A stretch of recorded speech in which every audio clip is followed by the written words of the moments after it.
할렐루야, 반갑습니다. 오늘도 TBC 성경 공부에 오신 모든 분들을 진심으로 환영하며 축복합니다. 오늘은 33강 비의인의 삶 하박국의 제목입니다. 여러분, 하박국 하니까 제가 생각나는 것이 중고등부 학생 시절에 하박국이 뭔지 처음 알고는 호박국인가 하고 좀 이렇게 친구들하고 막 웃은 적이 있었는데, 호박국이 아니고 하박국이고, 하박국은 선지자의 이름입니다. 뜻은 껴안다, 포옹하다라고 하는 그러한 뜻을 가진 사람 이름이 바로 하박국입니다. 오늘 이 하박국의 서론을 보면 하박국서의 주제를 잘 알 수 있을 것입니다. 한번 같이 읽어보겠습니다. 같이 읽습니다. 하박국은 욥기에서 취급하고 있는 것과 유사한 문제를 가지고서 고민하는 예언자입니다. 그는 왜 하나님의 의로운 백성은 고난을 당하는데 이들을 괴롭히는 악인들은 아무런 벌도 받지 않은 채 형통한 삶을 누리고 있는가를 하나님께 묻습니다. 하나님은 하박국의 불평과 항변에 대해 갈대아 사람들을 일으켜서 악인들을 징벌할 때가 올 것이라고 답변하십니다. 하박국은 계속하여 하나님께 묻습니다. 거룩하신 하나님께서 왜 원수의 국가를 통해서 자기 백성을 심판하려고 하시는지 모르겠다는 것이 그가 가진 두 번째 의문이었습니다. 하나님은 이 물음에 대해서도 친절하게 답변해 주십니다. 하나님의 백성을 징계하는데 도구로 사용된 갈대아 사람들, 곧 바벨론도 결국은 그 교만함으로 인해 하나님께 심판을 받을 것이며, 세상 모든 사람들은 차별 없이 그가 가진 믿음으로 말미암아 구원을 얻을 것이라는 답변이었습니다. 하나님의 답변에서 새로운 희망을 발견한 하박국은 마침내 모든 의문이 풀린 가운데 하나님의 위대하심을 찬양하면서 어떤 환경 속에서도 하나님은 신뢰할 수 있는 분임을 노래합니다. 생각을 여는 질문 1번 같이 읽습니다. 하박국의 솔직한 질문들에 대해 하나님은 어떻게 응답하셨습니까? 하나님은 참 좋으신 하나님이십니다. 하박국이 궁금한 점을 물어볼 때마다 하박국은 상세하게 친절하게 다 답을 해 주셨던 것입니다. 오늘 우리도 하나님께 물어보면 하나님은 언제나 상세하게 우리에게 답해 주십니다. 그것이 바로 기도의 응답인 줄로 믿습니다. 두 번째도 같이 읽습니다. 이해하기 어려운 하나님의 섭리에 직면할 때 우리가 가져야 할 올바른 태도는 무엇입니까? 하박국서에 보면 의인이 고난을 당하고 악인은 형통한데 어찌 이러한 일이 있습니까? 라고 질문하고 있습니다. 하나님의 섭리, 이러한 가운데 과연 하나님의 섭리는 올바른가? 하나님의 섭리는 하나님이 친히 계획하고 목적하신 것을 이루시고 다스리는 것을 섭리라고 하지 않습니까? 거기에 대한 태도를 우리는 하박국서를 통해서 우리는 배울 수가 있습니다. 세 번째도 같이 보십니다. 의인이 구원받는 것은 어떠한 믿음을 통해서입니까? 오직 의인은 믿음으로 말미암아 살리라 하는 그 주제의 말씀이 오늘 우리에게 그 믿음이 어떠한 믿음인지 오늘 본문을 공부하는 가운데 해답을 찾으시기를 바라겠습니다. 다음은 용어의 정의입니다. 첫 번째로 갈대아라는 용어가 있는데 바벨론 남쪽 지역 곧 유브라데와 티그리스 강 사이의 지역으로 바사만에서 바벨론시 남단까지의 늪지대를 가리키는 것이 바로 갈대아입니다. 흔히 바벨론의 마지막 왕조를 가리키기도 하는 것입니다. 두 번째로 시기온옷이라는 용어를 보실까요? 시편 7편 1절에도 나오는 그러한 어휘로서 탄식시를 가리키는 말이거나 복받치는 감정이 담긴 소란하고 열광적인 찬가를 가리킨다라고 합니다. 세 번째로는 대만입니다. 대만은 에돔의 다른 이름이거나 에돔의 한 지역일 것이다 라고 볼 수가 있습니다. 여러분, 에돔이 어느 후손입니까? 에서의, 야곱의 형 에서의 후손이 바로 에돔입니다. 그 에돔이 바로 대만이라고 하는 지역입니다. 다음으로 시대적인 배경을 보시겠습니다. 하박국은 포로기 이전에 남유다에서 활동했던 예언자입니다. 그 활동 시기는 여호야김 왕 통치 시기로 보시면 될 것입니다.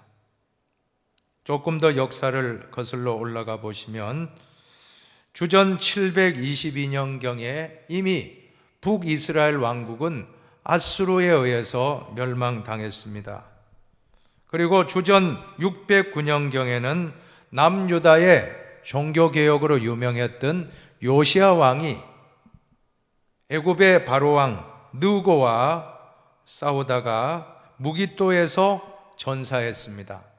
그 당시에 애굽왕 느보는 아수르를 공격하러 올라가는데 요시야가 그 길을 가로막다가 안타깝게 아까운 왕이 전사하며 사망했던 것입니다. 그래서 요시야의 뒤를 이어서 여호아하스라는 왕이 올랐는데 애굽왕 느보는 여호아하스를 인질로 끌고 가버립니다. 애굽으로 끌고 가서 세운 왕이 바로 여호야김 왕이었습니다. 이 여호야김은 애굽 왕이 세웠기 때문에 언제나 애굽의 눈치를 보는 그러한 신세가 되었던 것입니다. 그는 철저하게 친애굽 정책을 취했던 그러한 왕이었습니다. 자, 그런데 이러한 것은 힘이 없어서 어쩔 수 없었다라고 할지라도 여호야김의 문제는 자신의 사치스러운 삶을 위해서 백성들을 무참히 착취하고 억압했던 것입니다.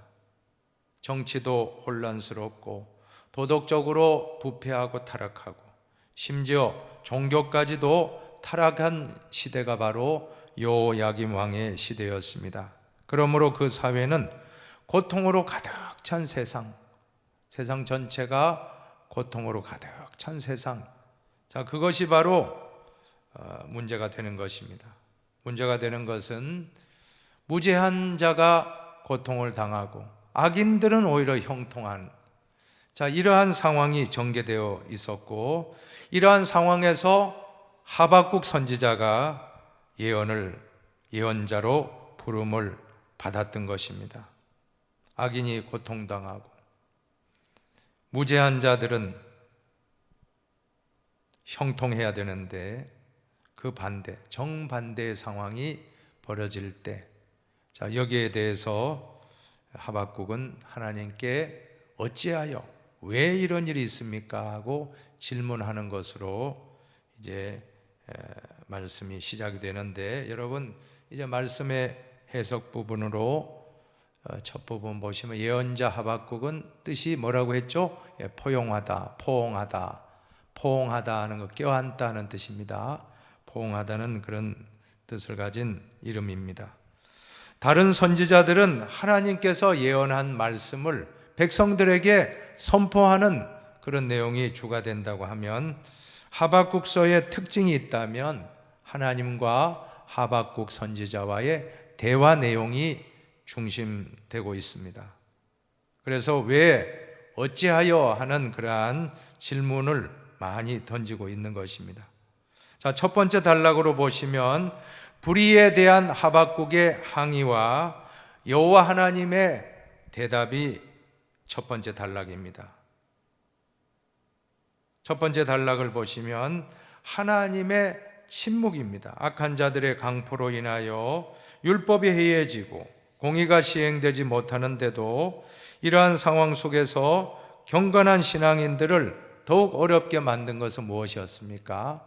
하나님 없음이 아니라 하나님이 계신 거 분명히 믿는데 하나님의 침묵, 하나님의 아무 말씀도 하지 않으셨다라고 하는 것입니다. 하박국 1장 1절을 같이 한번 큰 소리로 봉독해 봅시다. 여호와여, 내가 부르짖어도 주께서 듣지 아니하시니 어느 때까지리이까? 내가 강포로 말미암아 외쳐도 주께서 구원하지 아니하시나이다. 악한 자들의 강포로 인하여 율법은 해이해졌고 율법이 지켜지지 않는 상황에 공의는 시행되지 않았고, 자, 이런 상황에서 경건한 신앙인들을 더욱 어렵게 만들었던 것은 하나님 분명히 계신 건 분명히 믿어지는데 왜 하나님이 아무 말씀 안 하시고 침묵하고 계신가? 하박국은 하나님 앞에 이러한 부조리한 상황을 질문하며 어떻게 보면 항의식으로 말을 하고 있다라고 하는 것입니다. 자, 그런데 두 번째 보면 응답의 의외성입니다. 하나님의 의에 대한 하박국의 질문에 하나님의 응답은 갈대아 사람들, 바벨론 사람들을 통해서 불의에 빠진 유다 사람들을 심판하실 것이라는 그런 응답이었습니다. 전혀 뜻밖의 응답이었습니다. 주께서 유다를 심판하고 경계하기 위해서 바벨론을 사용하신다는 것입니다. 그래서 하박국은 또 질문합니다. 왜 하필 그런 자들을 쓰십니까? 라고 또 질문하는 겁니다. 또 하나님은 또 응답하십니다. 하박국은 파수하는 곳과 성루에 서서 하나님 응답을 기다렸는데, 여러분, 파수하는 곳이 어떤 지역입니까? 그것은 적군을 24시간 감시하는 장소 아닙니까? 하나님의 응답이 없을 때 24시간 기다리겠다는 그런 의미가 바로 파수하는 곳에서 기다리리라, 서 있으리라 하는 그런 뜻입니다. 신앙은 기다림인 것입니다. 한번 하박국 2장 1절로 4절 말씀을 같이 봉독합니다.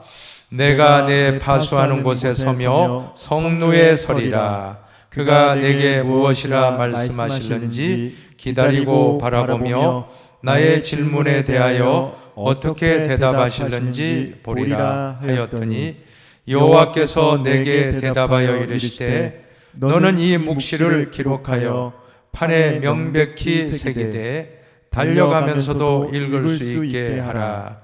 이 묵시는 정한 때가 있나니 그 종말이 속히 이르겠고 결코 거짓되지 아니하리라. 비록 더딜지라도 기다리라. 지체되지 않고 반드시 응하리라.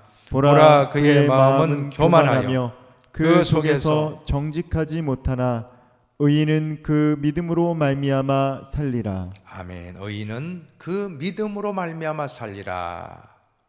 하박국은 하나님께 질문을 던지고 파수하는 곳 성문에 서서 하나님의 응답을 기다렸다고 했습니다. 파수하는 곳은 잠자지 않는 곳, 24시간 적이 오나 안 오나 항상 살피는 곳. 자, 그곳에서 깨어서 하박국은 하나님의 음성을 듣겠다라고 하는 응답을 기다리는 그런 자세입니다. 하나님의 응답을 보세요. 비록 더딜지라도 기다리라. 지체되지 않고 정령 응하리라. 여러분, 우리가 기도하면 하나님은 응답하시는데 세 가지 응답 아닙니까? 첫 번째는 예스의 응답, 바로 응답 주십니다. 두 번째는 노우, 아니오도 응답이라는 거 아시기 바랍니다. 아니오도 응답이에요. 우리는 그냥 바로바로 주시는 것만 응답으로 좋아하는데 어떤 때는 안 주시는 게 더 좋은 겁니다. 내가 물질을 구했는데 물질을 안 주셨을 때 여러분들은 실망하기 쉽습니다. 그러나 여러분에게 물질을 안 주신 이유가 있습니다. 안 주신 것이 축복입니다. 어려운 게 축복입니다. 왜? 그 연단을 통과해야만이 더 겸손해지기 때문에. 연단 중에 있다면 여러분 잘 통과하시기를 바라겠습니다. 그리고 대개의 경우 세 번째 응답은 기다리라, wait, yes, no, wait라는 것은 기다리라는 영어 단어 아닙니까? 대개의 경우 하나님의 약속은 하나님의 때가 다 있는데 그때를 인내하는 마음으로 기다리라, 성급하지 말고 기다리라라고 하는 것입니다. 그러면서 2장 4절 유명한 말씀 나옵니다. 의인은 믿음으로 말미암아 살 것이라. 유명한 말씀입니다. 여러분, 아무리 이 세상이 악하고 악인이 잘 되고 잘 먹고 잘 살고 의인들은 고통받고 뭔가 이거 세상이 이상하다라고 실망하기 쉬울 것입니다. 지금 우리가 살고 있는 세상을 보아도 악인은 잘 먹고 잘 살고 정말 신실한 사람들은 고통당하는 일이 있다는 것입니다. 자, 그러나 하나님의 응답은 무엇입니까? 때를 기다리라. 반드시 악인은 망하고 의인은 형통한 길로 하나님이 역사한다.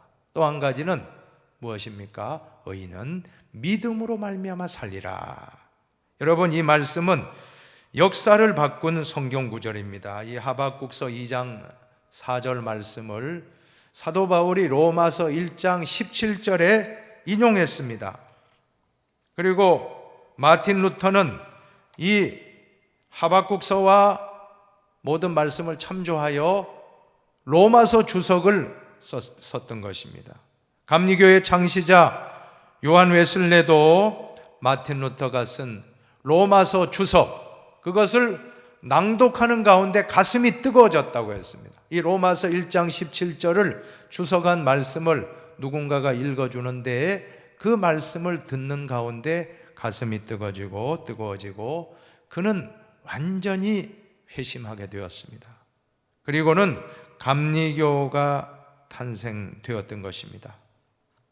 마틴 루터, 요한 웨슬레 다 회심을 이끌었던 성경 구절이 바로 유명한 하박국서 2장 4절 말씀입니다. 그래서 하박국 2장 4절을 역사를 바꾼 성경 구절이라고 하는 것입니다.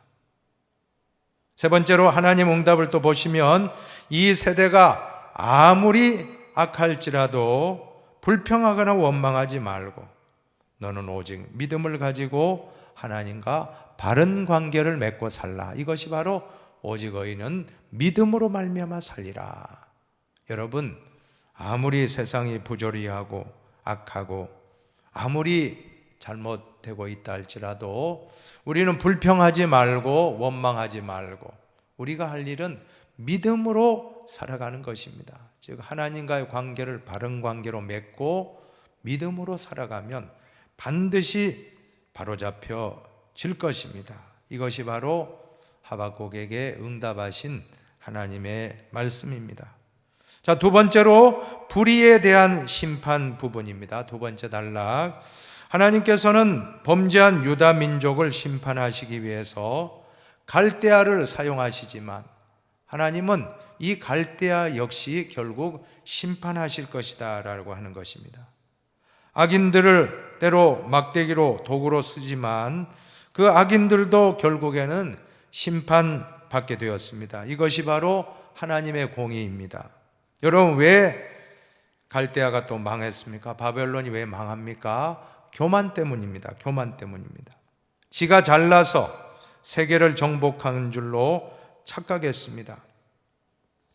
막대기 아시죠? 이 막대기가 하나님 손에 들려진 막대기가 바로 아수르입니다. 아수르 막대기를 들어서 이스라엘을 심판했고 또 이번에는 남유다 왕국을 심판하기 위해서 바벨론이라고 하는 갈대아라고 하는 막대기를 들었습니다.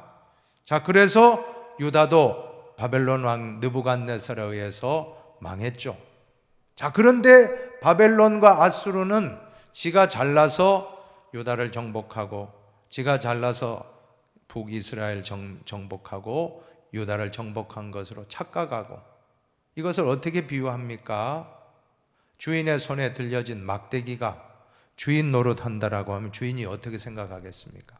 하나님 손에 들려진 도구일 뿐인데 일시적으로 쓰임받은 도구인데 도구가 하나님인 양 내가 주인인 양 설치면 그 막대기는 바로 부러지지 않겠습니까? 바로 아마 불쏘시개로 들어가고 말 것입니다. 도끼가 아무리 나무를 치는 역할을 한다 할지라도 도끼가 나무꾼 역할을 한다면 나무꾼이 가소롭지 않겠습니까? 바로 그러한 것입니다. 갈대아의 특징을 보면 2장 9절에 보면 높은 데 깃들이려 하며, 높은 데 바벨탑을 쌓는 죄입니다. 교만하고 하나님을 두려워할 줄 모르고 하나님 없이 살려고 하는 그러한 잘못된 자세, 자행자지, 하나님 없는 것처럼 지멋대로, 지가 하나님입니다. 자행, 스스로 행하고 스스로 멈추고, 하나님이 가라면 가고 멈추라면 멈춰야 되는데 스스로 가고 스스로 멈추고 스스로 전 세계를 정복했다라고 교만하다가 망하는 것입니다. 우리 신앙생활에서도 가장 중요한 것은 겸손인 줄로 믿으시기 바랍니다. 첫째도 겸손, 둘째도 겸손, 셋째도 겸손. 가장 참 꼴불견이 무엇입니까? 영적 교만이 가장 문제입니다. 절대 우리는 영적으로 교만하지 맙시다. 사탄 마귀가 교만하다가 마귀가 된 것입니다. 천사였다가 하나님과 동등되려고 하다가 쫓겨난 것이 바로 사탄입니다. 우리는 절대로 교만함은 마귀의 도구가 됩니다. 언제나 겸손합시다. 그리고 갈대아인의 모습은 2장 12절에 보면 피로 성읍을 건설했으며 불의로 성을 건축하는 자들이었다. 성읍을 건설하고 성을 건축한다는 것은 성공을 의미할 수 있는데, 여러분, 옳지 않은 방법으로 성공을 추구하고 옳지 않은 목적을 추구하는 것이 바로 갈대아 사람들의 잘못이었습니다. 한번 2장 14절 한번 보십시다. 2장 하박국서 2장 14절.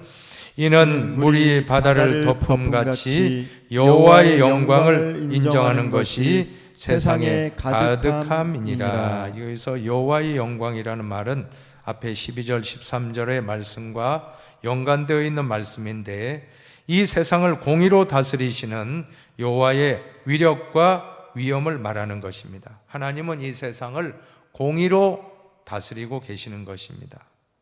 자, 그런데 갈대아는 그렇게 하지 아니하고 제멋대로 옳지 않은 방법으로 피로 성읍을 세웠다 하는 것은 정당한 방법이 아닙니다.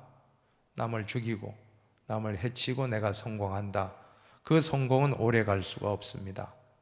여러분, 우리는 언제나 성공하는 목적이 무엇입니까? 하나님의 영광입니다. 그리고 이웃이 잘 되도록 하는 복의 통로로 쓰임받는 것이 우리 성도의 성공의 목적인 것입니다. 어떤 일이 있어도 우리는 잘 옳은 방법으로 성공하시기 바라고, 그리고 남을 해치면서 성공하지 마시고 남을 유익하게 하는 그러한 진정한 축복의 통로가 되시기를 바랍니다.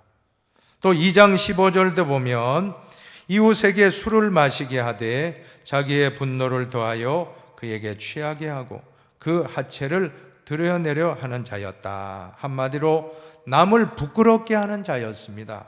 벌거벗겨서 그의 허물을 많은 사람 앞에 공개시키는 그러한 잔인한 일을 이 갈대아 사람들은 행했던 것입니다. 우리는 노아의 세 아들을 기억하실 것입니다. 그 가운데 함이라는 아들이 있었는데, 노아가 홍수 후에 포도를 재배하여 왕성하게 포도 열매가 맺히고 그것으로 술을 담아 마시다 그만 술에 실수하여 하체를 드러내고 방바닥에 누웠습니다. 그때 함이 그것을 놓고 막 동네 사람들에게 막 흉을 본 것입니다. 여기저기 다니면서 형제들에게 흉을 보고, 그때 셈과 야벳은 뒷걸음질 쳐서 가서 아버지의 하체를 덮어 주었던 것입니다. 이 일로 인해서 셈과 야벳은 축복을 받고 함은 저주를 받았다라고 성경이 기록하는데, 여러분, 부모의 허물 들춰내지 마시기 바랍니다. 부모의 허물을 동네방네 다, 그런 사람은 효자가 아닙니다. 부모의 허물, 주의 종의 허물 이렇다 저렇다 하지 말고 덮어주면 하나님이 역사하십니다. 하나님이 역사하십니다. 이웃의 허물을 덮어주지 아니하고 드러내는 그러한 모습은 바른 신앙인의 모습이 아닌 줄로 믿습니다. 우리는 언제나 이웃의 허물이 있다면 덮어주는 마음으로 그러한 삶을 살아간다면 하나님께 큰 축복이 되리라고 믿습니다. 자, 그러면 또 모습이 어떠합니까? 2장 19절에 보면 나무에게 깨라 하며 말하지 못하는 돌에게 일어나라 하는 자라. 깨어라, 일어나라. 자, 이것은 도움을 청하는 말인데 하나님보다 나무로 만든, 돌로 만든 우상을 더 의지했다라고 하는 것입니다. 성경은 끊임없이 우상 숭배를 경고하고 있습니다. 그런데 갈대아 사람들은 하나님이 아닌 돌에다가, 나무에다가 우상을 만들어 놓고 도움을 청했던 것입니다. 이것이 다 하나님이 가증스럽게 여겼고 갈대아는 심판받을 수밖에 없었습니다. 자, 2장 20절 같이 한번 읽어봅시다. 오직 여호와는 그 성전에 계시니 온 땅은 그 앞에서 잠잠할지니라. 여러분, 하나님 앞에서 잠잠하시기 바랍니다. 때로 우리가 너무 우리 말이 앞설 때가 있는데 때로는 침묵하고 잠잠히 조용히 있을 때 그것이 바로 믿음이라고 하는 것입니다.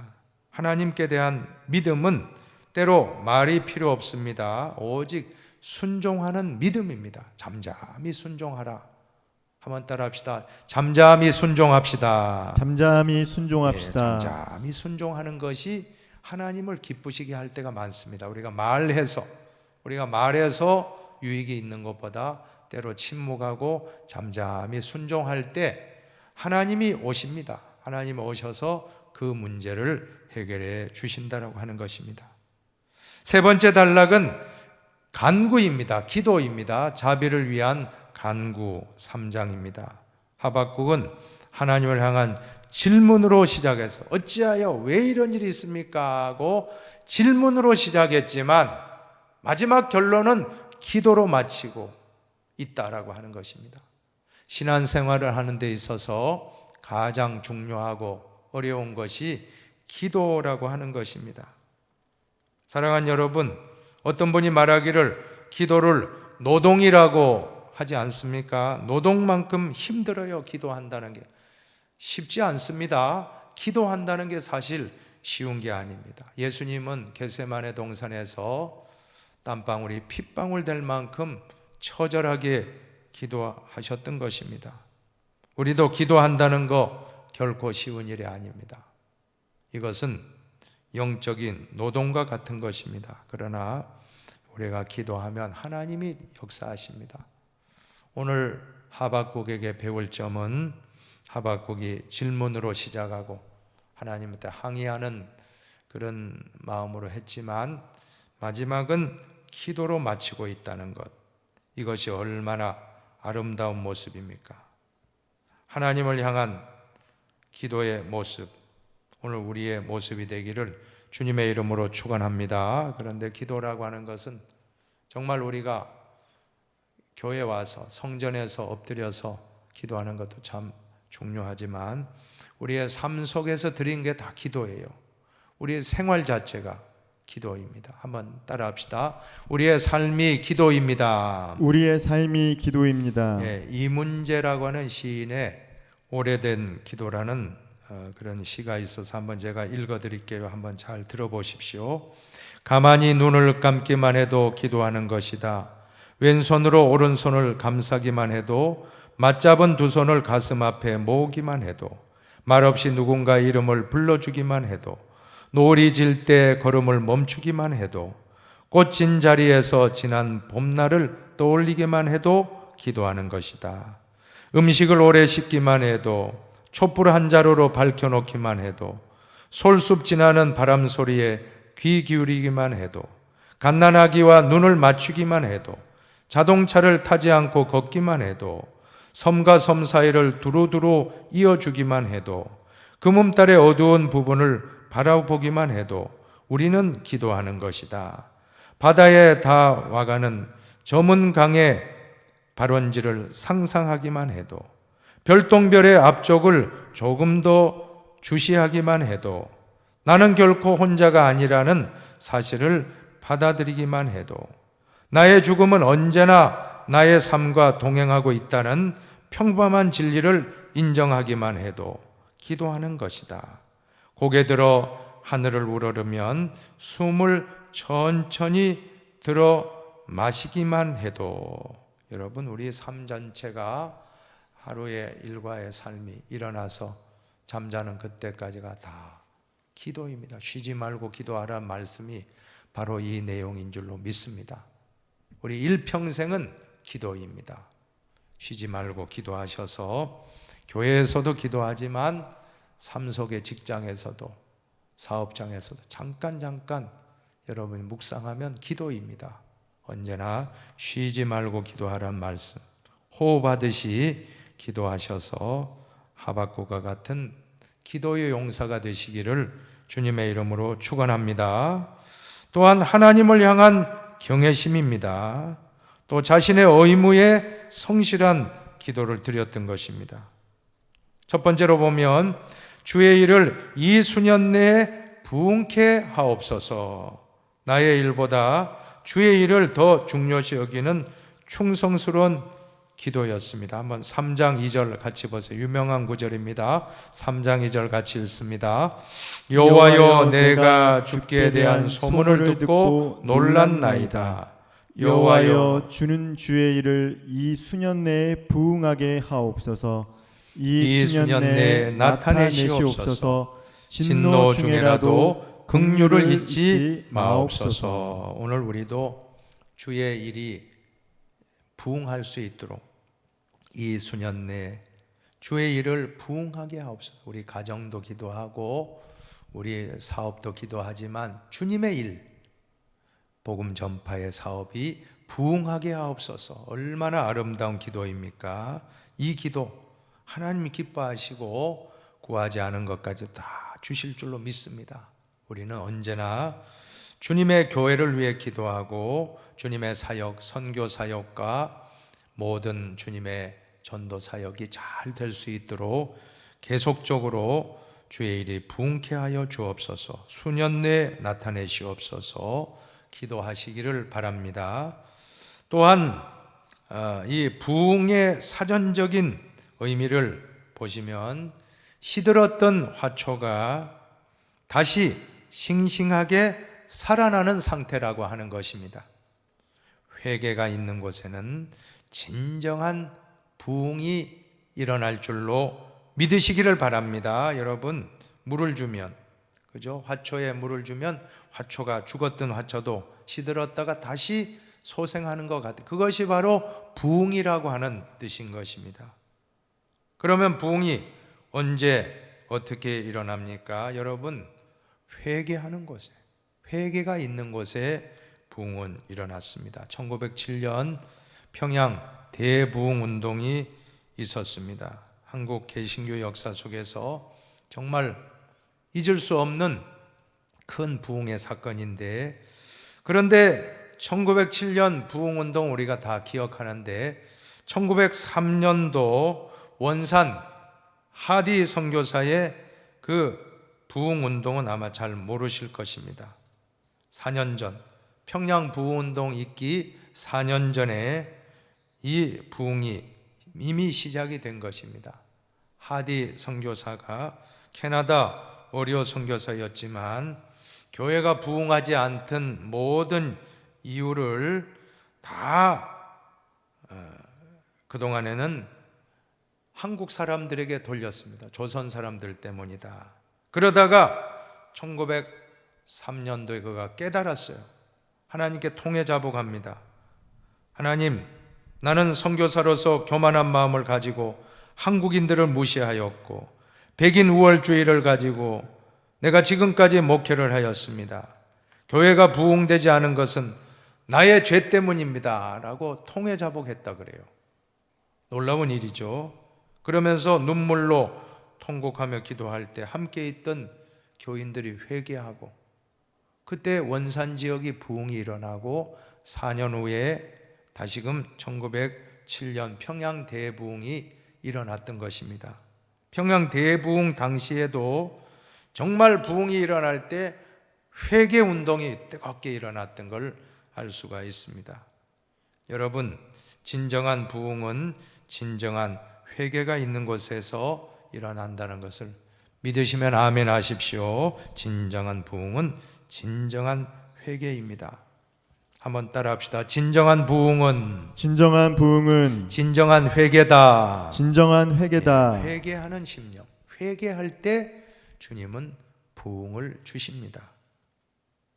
또한 기도할 때 진노 중에라도 긍휼을 잊지 마옵소서. 하나님의 긍휼만이 인간의 소망이라고 생각하고 기도할 때 여러분 하나님께 긍휼을 베풀어 달라고 기도하십시다. 저는 참 동방정교의 예수 기도가 너무나 좋습니다. 예수 기도가 무엇입니까?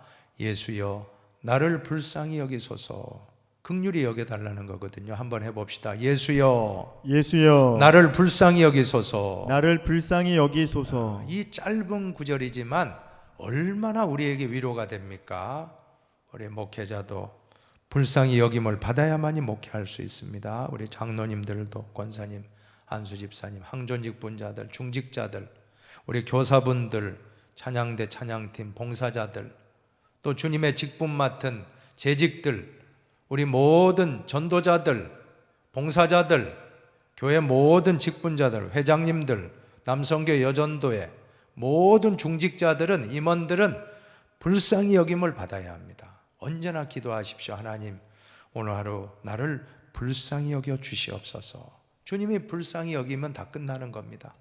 주님이 불쌍히 여기면 모든 병도 다 치료될 줄로 믿습니다. 주님이 불쌍히 여기면 모든 가정의 경제적인 문제도 회복될 줄로 믿습니다. 자녀의 기도도, 남편의 기도도 불쌍히 여김을 받게 되면 하나님이 임재하십니다.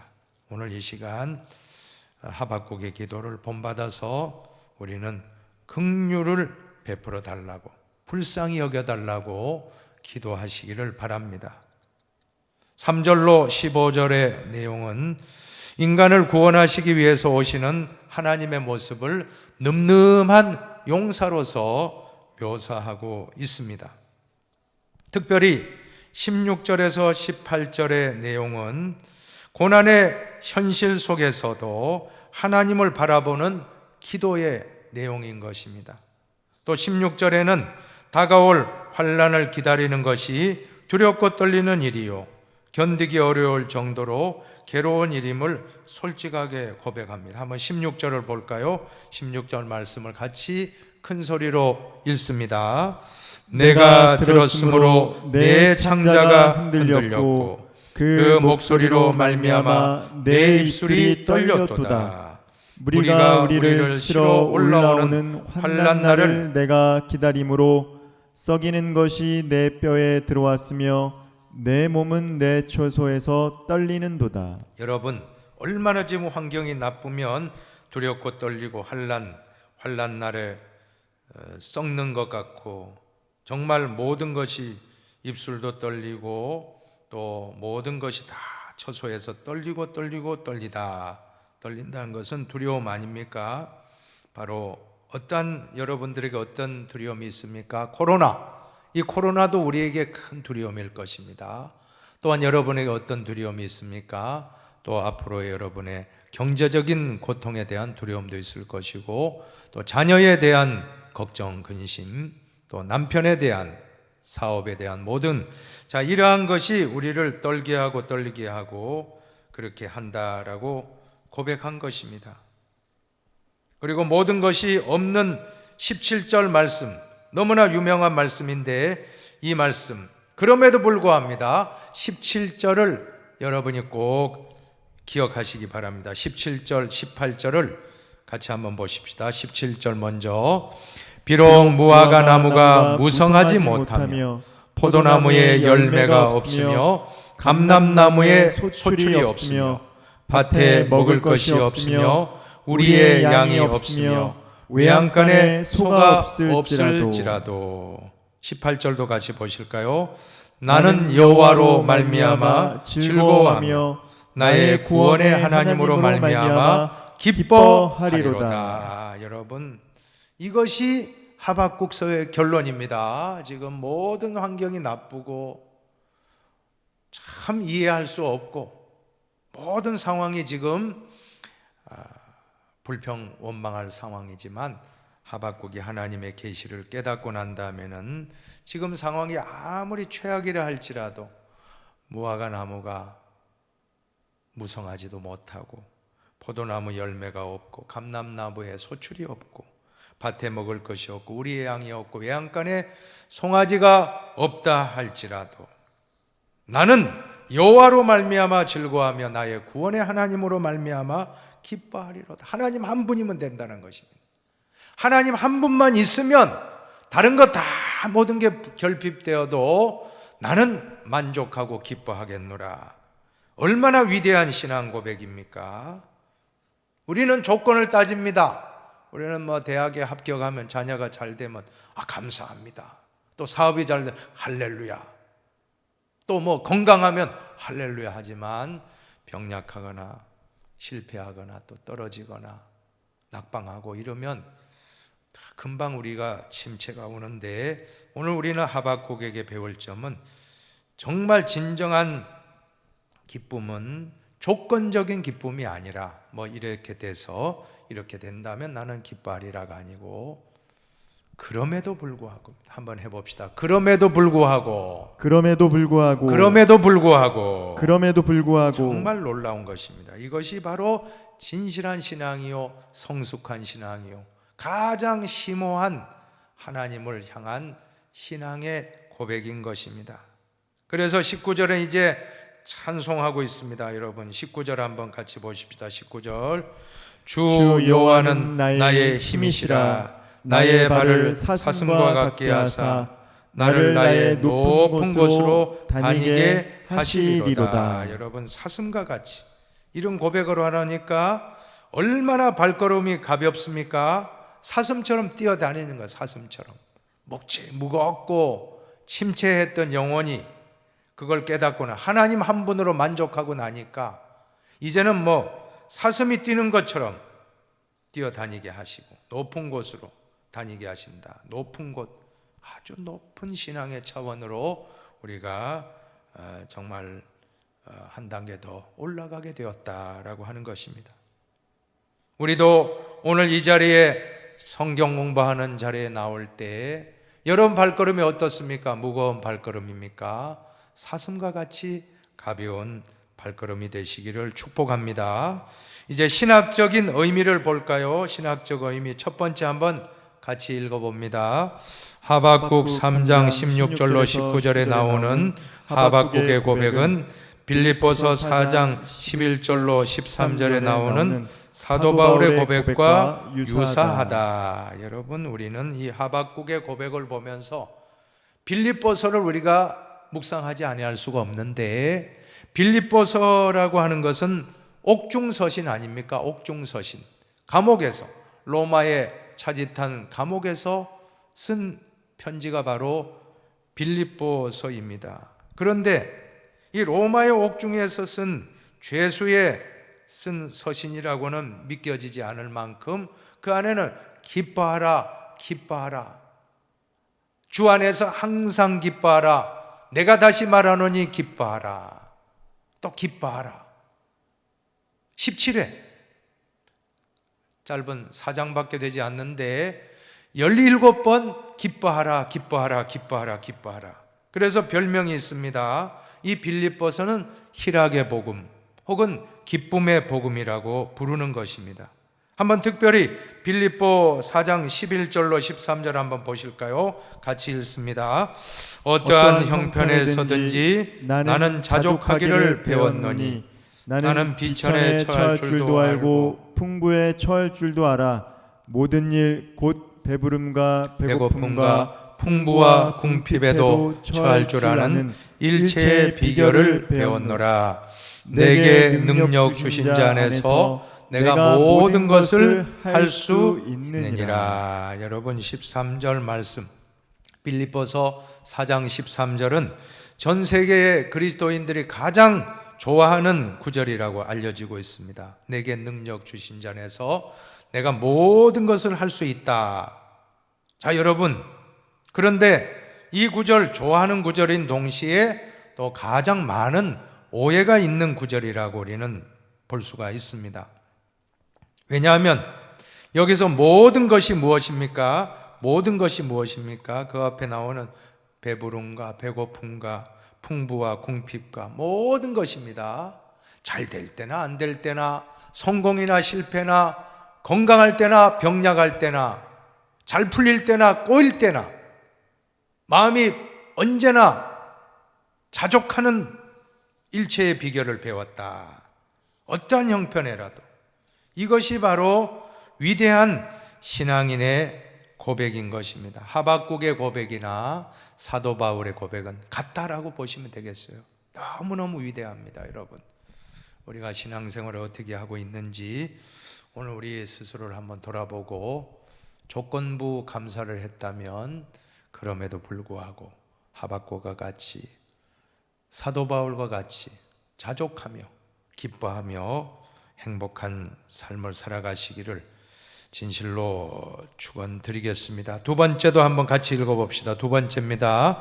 하박국의 질문에 대한 하나님의 답변에서 새로운 희망을 발견한 하박국은 마침내 모든 의문이 풀린 가운데 하나님의 위대하심을 찬양하면서 어떤 환경 속에서도 하나님은 신뢰할 수 있는 분임을 고백하였다. 처음에는 하박국이 이렇게 의문을 가지고 따지고 했습니다마는 참 중요한 한 가지 우리가 기억할 점은, 여러분, 신앙인은 질문을 잘 해야 될 줄로 믿습니다. 정직한 질문, 정직한 질문이 있는 곳에 반드시 정확한 답이 있다라고 하는 것입니다. 왜라고 질문을 던지시기 바랍니다. 때로 여러분이 왜라고 던질 때 하나님은 찾아오십니다.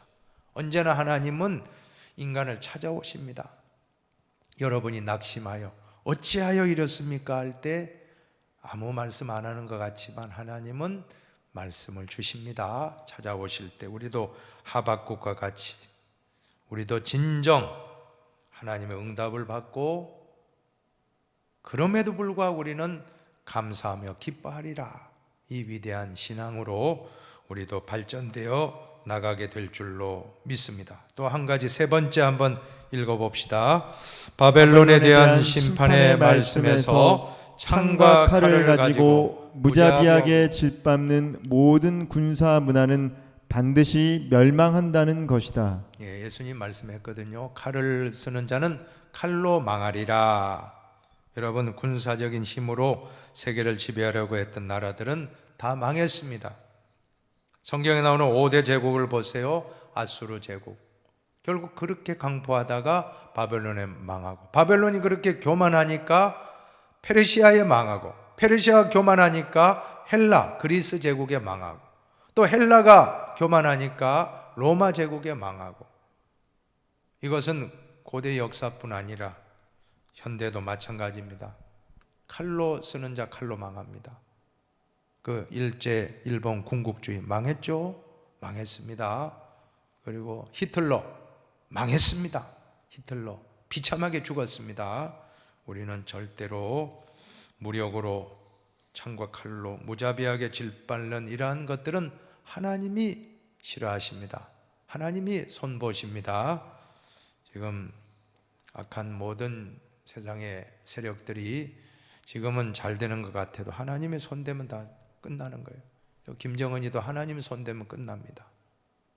절대 교만하면. 러시아도 하나님 손대면 망합니다. 절대 빨리 평화협정하고 물러가야 됩니다. 계속 저렇게 우크라이나 침공하고 나쁜 짓 하고 그러면 반드시 망하는 길로 가는 것입니다. 우리는 이것이 역사에서 주시는 교훈이다.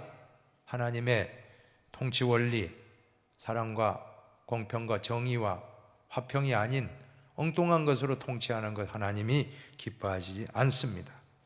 이제 마지막으로 성찰과 나눔을 읽고 마칩니다. 첫 번째 한번 읽어보세요.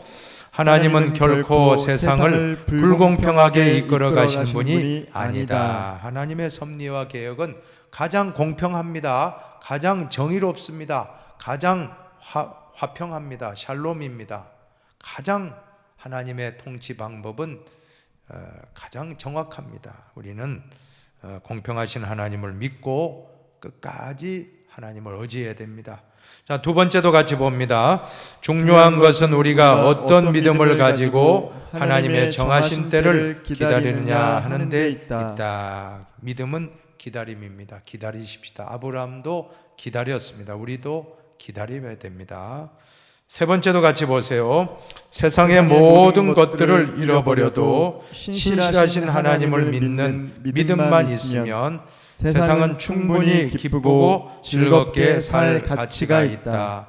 이러한 믿음을 가진 사람이 곧 의인이요 하나님의 백성이다. 무화과나무가 무성치 못하며 포도나무 열매가 없으며 감람나무에 소출이 없고 밭에 먹을 것이 없고 우리의 양이 없고 외양간에 소가 없을지라도 나는 여호와로 말미암아 즐거워하고 기뻐하리로다. 나는 구원의 하나님 여호와 하나님 한 분만 있으면 만족합니다 라고 하는 것이 이 하박국서의 전체 결론이고 우리 신앙의 결론인 줄로 믿습니다. 우리는 하나님을 모시고 있기 때문에 얼마나 축복받은 인생입니까? 이제는 어떤 환경이 좀 어렵다고 좌절하지 마시고 전능하신 하나님이 나의 아버지시다 믿고 모든 문제를 맡기고 하나님 한 분으로 만족할 때 하나님이 한번 열어주셔 보세요. 그러면 하나님이 한번 채워주시면 다음에 축복은 상상할 수 없는 복이 임할 것입니다. 우리는 하나님 한 분으로 만족하는 것, 이것이 가장 복받은 성도의 모습인 것입니다.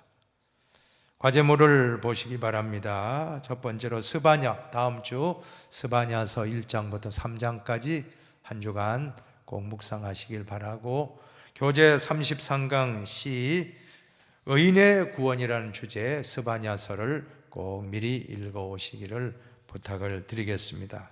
제가 기도하고 마치겠습니다. 하나님 아버지 감사합니다. 오늘 하박국서를 통해서 정말 의인이 고통당하고 악인은 형통한 그러한 불합리한 상황을 보면서 하박국이 하나님께 솔직하게 질문하고 어찌하여 왜 이런 일이 있습니까? 그때 하나님이 소상하게 다 답을 해주시고 특별히 갈대아를 통하여 그 악인들을 심판하리라. 왜 갈대아를 사용하십니까? 갈대아도 자신들의 교만으로 말미암아 심판을 받게 되리라. 이러한 모든 이치를 깨닫고 하나님을 향하여 기도하며 찬송했던 그 귀한 하박국의 기도와 찬송이 우리의 기도와 찬송이 되고 우리의 신앙 고백이 될 수 있도록 다 모든 것이 없을지라도 하나님 한 분만 있으면 만족하며 기뻐하리이다. 진정한 신앙인의 고백인 줄로 믿사오니 우리도 하박국의 고백이 나의 고백이 되어 가장 큰 믿음의 사람들, 믿음의 용사들, 믿음으로 말미암아 살리라. 큰 믿음을 얻게 하여 주시옵소서. 감사하며 축복하며 길과 진리와 생명 되시는 예수님의 이름으로 기도하옵나이다. 아멘.